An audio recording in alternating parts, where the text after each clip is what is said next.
Right now, ladies and gentlemen, may I present to you our most influential and important filmmaker, the winner of 5 Academy Awards and every other major honor for his films. Here is Francis Coppola.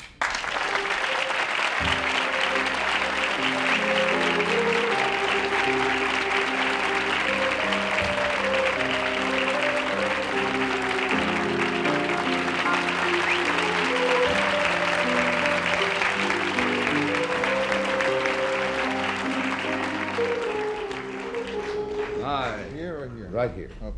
I'll direct you this time. Good, I can relax. And lead you all over the place. Nice to see you in person. No, it's very nice of you to Well, to invite us. Well, you have given us great films, my Lord. You've always done things in a very big way. Well, number one, that's an element of movies and why they're so important, that they have quality and integrity, because they have such a tremendous influence on the world and on people. And the fact that someone will remember a phrase or a character will go to someone's heart shows that this is a really important thing, and that film should be made with that kind of quality. And I believe that filmmaking, as probably as everything, is a game you should play with all your cards and all your dice and all whatever else you got.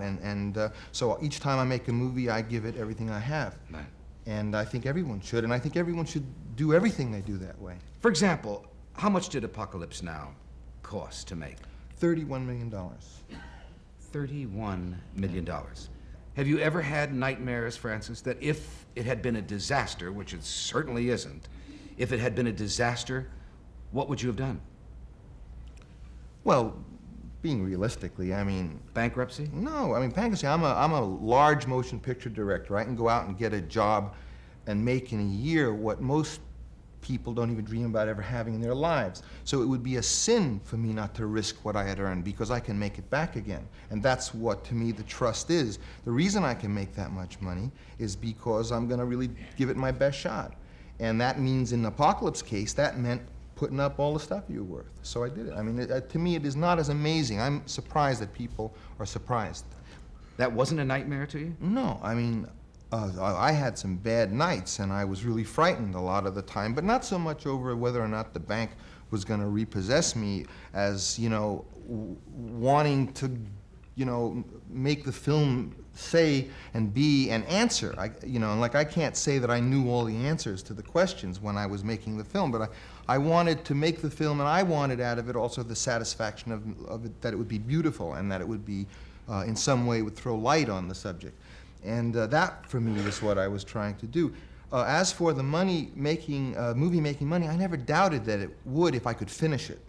You know, I was pretty confident that that subject, Vietnam, in historical, you know, if you look at that 100 years from now, that was a real important piece of our history.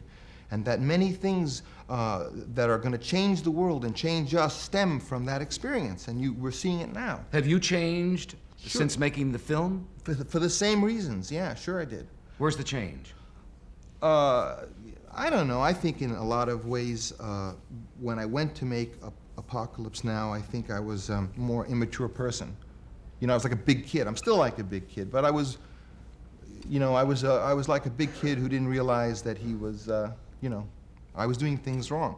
And now, after the experience of Apocalypse and all the stuff, you know, in my personal life that also came with it, and, you know, feeling that you might be broke, and, you know, and like, I really love my house, and I would look at it and everything, and granted, it's you know, I mean, it is embarrassingly, it's a vineyard, and there are just grapes out, and everything's very beautiful, and I'm very lucky to be able to live there. But when I thought that maybe I would have to lose it and someone else would buy it and I would never get it back, if that could be possible, that made me real sad, you know.